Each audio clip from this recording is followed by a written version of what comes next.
How does a 19-year-old girl survive a Montana winter with $19, a flour sack, and no roof to call her own? That part you can probably guess the shape of. People survive things. It's what comes after survival that's harder to believe. By the time the snow finally let go of the valley, the woman who'd thrown her out into that October frost would be the one with nothing left, and the girl she'd thrown out would be the one still standing, still warm, having burned exactly 0 logs to manage it. Not one. For an entire Montana winter. That's not a spoiler. That's the promise. The next 5 months would explain how. For Clara Whitmore, it started on October 9th, 1891, 11 days after her father's funeral, 1 day after her stepmother told her the house was no longer hers. This is not a discussion, Clara. Delphine Whitmore's voice was flat, the kind of flat that comes from a decision made days ago and only now announced. Your father's estate passed to me. That was his choice. You are not his blood, and you are not my responsibility. Clara tried anyway. I've lived in this house since I was 6. I nursed him through his last 4 months, and I buried him. Delphine's eyes didn't waver. Sentiment doesn't pay a mortgage through a Montana winter. Wallace Doyle will carry you into town in the morning. After that, you're on your own. Before we go further, if you're the type who likes stories like this one, hit subscribe and drop the name of your hometown in the comments. It genuinely helps this reach more people, and I raid every one. That night, Clara packed everything she owned into a single flour sack. 2 dresses, a shawl, her mother's rosary, a photograph, and the patchwork quilt her aunt had made, the only object in the house that had ever felt entirely hers. Then she counted her savings, money earned selling preserves at the church bazaar for 3 years, money Delphine had never once suspected existed. $19. 40 cents. She did the arithmetic before she'd even left the house. At the boarding house rate, it would last 32 nights. Winter in Montana lasted closer to 150. The wagon ride into town the next morning took 2 silent hours. Doyle set her trunk on the boardwalk, tipped his hat, and drove off without looking back. Clara stood alone in the cold, watching her breath cloud in front of her, doing the arithmetic again. Not nights this time, but weeks. And then not weeks, but whether she'd still be doing arithmetic at all come January. She'd already ruled out the mission house, 6 days a week under Mrs. Prentice, who was known for working her charity cases until they broke and then finding a reason to send them off before she had to feed them through the worst of it. Clara was deciding which alley might cut the wind best when a voice spoke from a bench outside the feed store. "You're Daniel Whitmore's daughter." An old man sat wrapped in a buffalo coat that had clearly outlived several owners before him. White beard past his collarbone. Eyes too sharp for the wrinkles around them. "I was," Clara said. "He passed last month." "I heard." The old man nodded slowly. "Good man, pulled my wagon out of Marsh Creek in 78 and wouldn't take a cent for it." His gaze dropped to her sack. "That woman put you out?" The will was clear. Clear and right aren't cousins. He rose, steadier than his age suggested. "Ezra Colt, not the gunsmith. You got somewhere to sleep tonight?" "No." "Then come with me. There's something you should see before you decide anything about this winter." He didn't say what.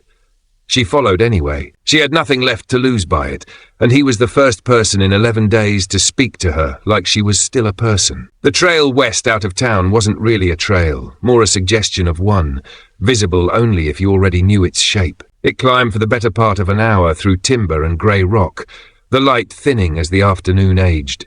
Twice Ezra stopped without a word, listening to something Clara couldn't hear, before moving on.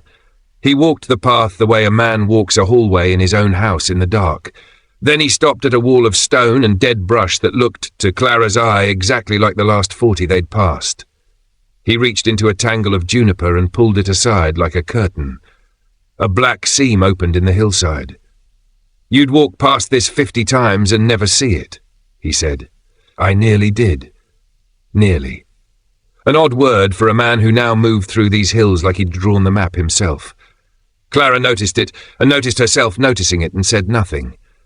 The tunnel ran narrow but not cramped, walls worn glass smooth by water that had been at this work longer than either of them could reckon. 30 feet in, it opened, and Clara stopped walking entirely. The chamber was enormous, 40 feet across, the ceiling domed 20 feet overhead. In the centre, a pool of water sat almost perfectly still, a thin curl of steam rising into the dark. She crossed to the edge and held her palm above the water. Heat rose against her skin, patient, unbroken, nothing like the harsh crackle and fade of a hearth fire. The cold that had settled into her joints the night before loosened its grip, just enough that she noticed its absence more than its presence. What is this place?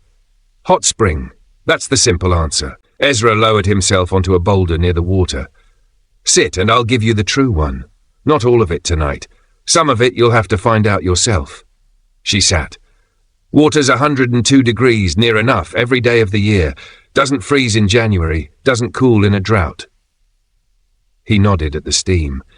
It'll keep this whole chamber warm the way a good stove keeps a cabin, except it never needs feeding and never goes cold. He paused. But knowing the number isn't the same as living on it. You'll learn what this place can do. You'll also learn what it can't. Don't mistake it for something that solves everything, because it won't. It only solves the cold. That last sentence landed harder than the temperature had. Why are you showing me this? She asked. Not the cave. Me. Why me? Ezra was quiet long enough that Clara thought he wouldn't answer. Because your father once stood in freezing creek water to save a stranger's mule and never brought it up again, he said. Because the woman who put you out is the kind that makes me ashamed to share a species with her. And because I'm 76, and this place doesn't belong to a man who won't be climbing that trail much longer. He looked at her a beat too long. There's more to it than that. It'll keep. He didn't explain further. Clara let it go, for now. You have a cave, he said, standing. Whether you can turn it into something that carries you through a Montana winter, that's yours to work out. I'll help you start. I won't finish it for you. That first night, they rigged a rough frame of branches and canvas across the entrance. Clara slept on dried grass near the pool's edge, the best night's sleep she'd had since her father took sick, though not a perfect one. Twice she woke to a draught through a gap she hadn't caught, cold enough to raise goose flesh before she found it in the dark and packed it with grass, hands shaking, half convinced by 3 a.m. she'd made a fatal miscalculation, choosing a hole in a mountainside over a floor at the mission house. She hadn't.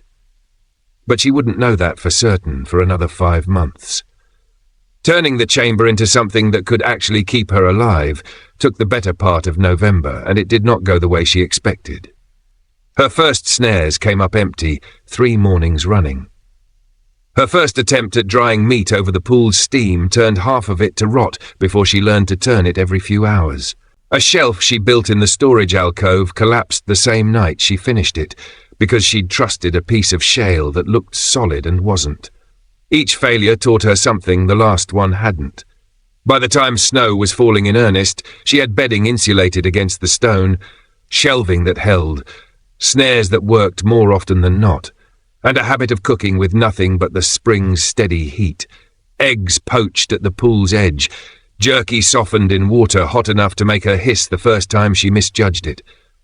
She traded rabbit pelts at the mercantile for salt and what flour she couldn't gather herself, and twice caught the tail end of talk between the clerk and a stranger about a mining outfit sending men through the hills come spring to survey copper claims.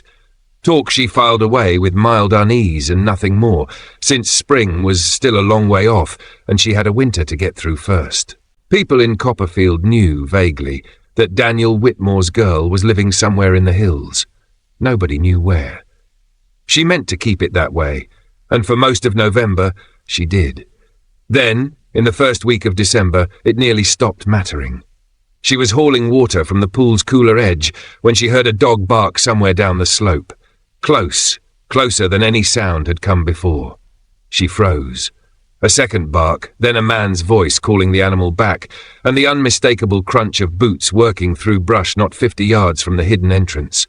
A hunter, following a rabbit trail that ran straight past the juniper screen Ezra had shown her how to arrange. Clara didn't breathe.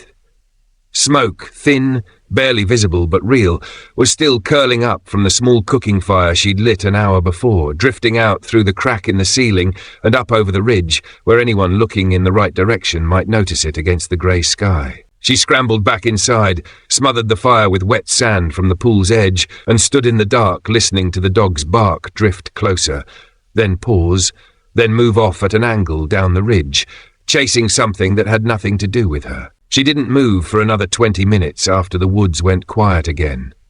When she finally did, her hands were shaking worse than they had that first night. She spent the next 2 days rebuilding her cook fire habits from nothing. Smaller fires, only at midday when any thin smoke would vanish against a brighter sky, never twice in the same spot. It was the first time she understood, fully, in her body, and not just in her head, that the cave being warm and the cave being safe were two entirely different problems, and that solving one hadn't solved the other. In early December, she also walked past the Mercantile just as a wagon pulled up. Delphine Whitmore sat wrapped in a fox fur collar that had belonged, until recently, to Clara's father. She spotted Clara on the boardwalk, and her face ran through surprise before settling into something colder. "Still breathing, I see. I'd assumed the weather would have handled that by now." "Sorry to disappoint you," Clara said. Delphine's eyes narrowed, cataloguing the colour in Clara's cheeks, the steadiness of her boots. "Where exactly are you sleeping? The mission house? One of the cribs behind the silver dollar?" Clara let herself smile, the first real one since October. "I have a place. Warm enough. Warmer than yours, I'd wager." "I doubt that very much," Delphine snapped, though something flickered behind her eyes. "I've got 2 stoves running dawn to midnight, already burned through 11 cords, and it isn't even Christmas." "That sounds expensive," Clara said. "It's comfortable," Delphine shot back, "which is more than I imagine you can say." Clara said nothing further. She only kept smiling, and the smile unsettled her stepmother more than any argument could have. "You'll be dead of exposure before the thaw," Delphine said finally, sharper now. "Mark me, they'll find you frozen in some gulch by April." "Maybe," Clara said, "but I doubt it." She walked on. Neither of them yet knew how literally that threat would come back around, or which of them it would actually land on. By Christmas, Delphine had burned through 14 cords. The Mercantile clerk mentioned it unprompted, along with the fact that Mrs. Whitmore had started buying on credit. By Christmas, Clara had burned nothing at all. Ezra came to check on her twice more before the new year, bringing supplies from sources he never explained. Each time, Clara asked him to finish what he'd started to say that first night about why he'd really chosen her. Each time he waved it off. Later, not yet, when it matters more than it does now, until she stopped asking and let the question sit, the way she'd learned to let the cold sit outside the canvas without letting it in. January arrived and broke every record the territory had on file. Snow that had started falling in November did not stop. Temperatures dropped to 38 below and held there for stretches of 10, 12 days at a time. Cattle froze standing in open pasture. 2 ranch hands went missing between bunkhouse and barn in a whiteout and weren't found until the thaw uncovered them in March. The rail line shut down for 6 weeks. Families burned fence posts, furniture, barn siding, anything that would take a spark. Inside the cave, the worst of it arrived on a night in mid-January when wind found a seam in the canvas and tore it wide open in a single gust. Clara woke to real cold in the chamber for the first time since November and spent 40 minutes relashing hide over the gap with hands that had gone numb by the 10th. Desperate to keep every degree of heat inside, she packed the gap tighter than she ever had before and sealed the narrow air shaft in the ceiling, almost shut along with it, without realizing what she'd done. She woke before dawn with a headache splitting behind her eyes and a heaviness in her chest that felt nothing like cold. The lamp flame had gone thin and blue instead of yellow.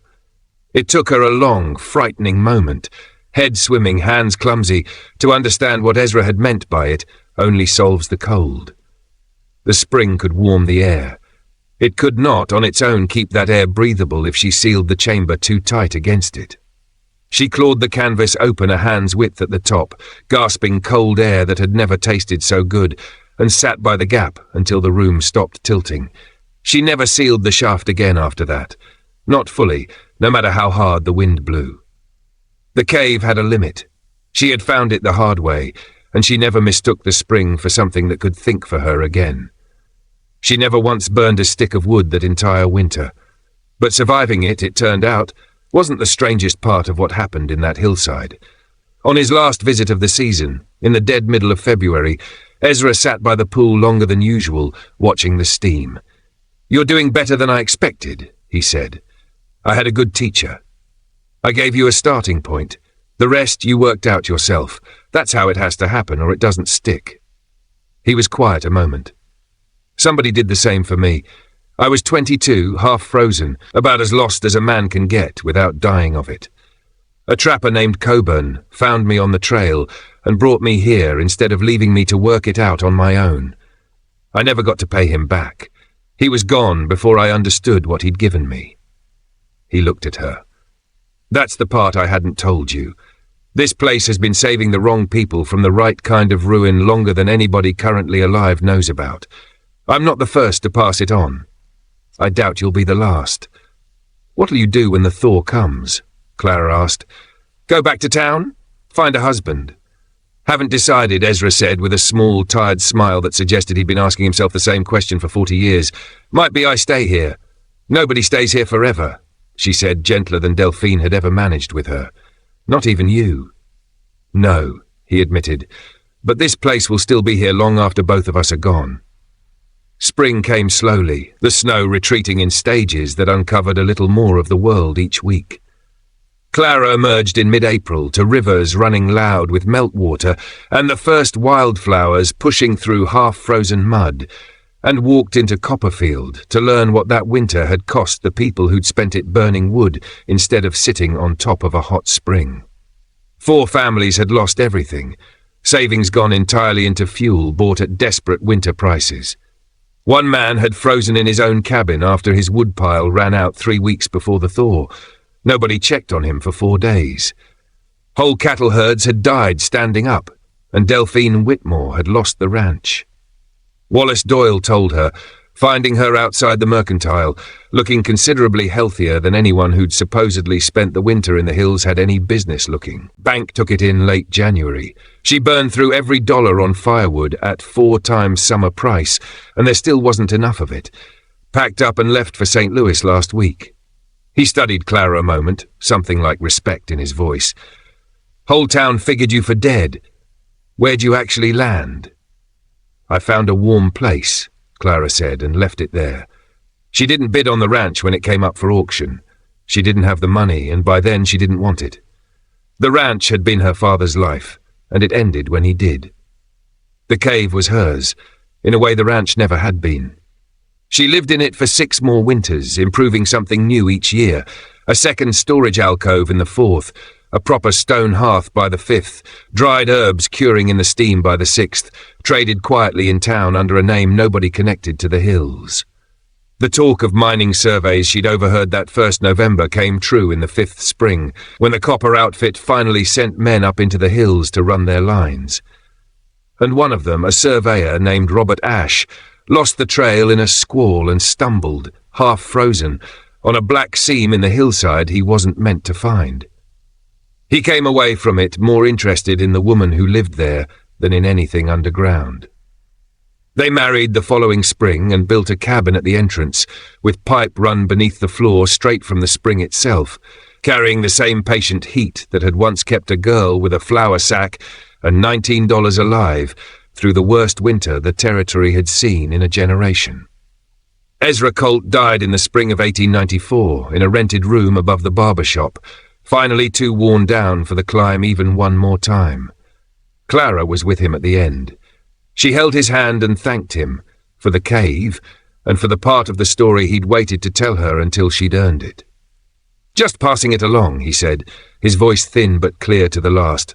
"Coburn showed me. I showed you. You'll show somebody else one day when it's time, and you'll know when that time is, same as I did." Something almost like a smile crossed his face. That's simply how it works. Has been, long as it needs to be. The cave is still there. The spring runs a little cooler now than it did in Clara's time, though in 130 winters it has never once frozen. A county historical marker stands near the trailhead, noting in a single dry sentence that early settlers occasionally made use of hot springs for shelter during harsh winters. It doesn't mention Clara Whitmore. It doesn't mention Ezra Colt, or a trapper named Coburn who came before either of them, or a winter in 1891 when a 19-year-old girl survived the worst season in the territory's history without burning a single log, while the woman who threw her out burned through everything she owned trying to do it the ordinary way. The ground remembers anyway. The spring keeps rising the way it always has, and somewhere in that steady curl of steam, the same heat that once saved a girl with nothing is still climbing up out of the dark, doing what it has always done, solving the cold, and only the cold, for whoever happens to show up needing exactly that. Some stories end with the villain defeated in some final confrontation. This one ends quieter and warmer. A girl was handed a flour sack and put out into an October frost, and instead of breaking, she found a warmth older than anyone's memory of the place, asking nothing of her except that she show up to receive it, and earn the rest herself, one night at a time. If you want the next story history left off the marker, subscribe to the channel and give the video a thumbs up. There's always another one buried somewhere the plaques don't reach.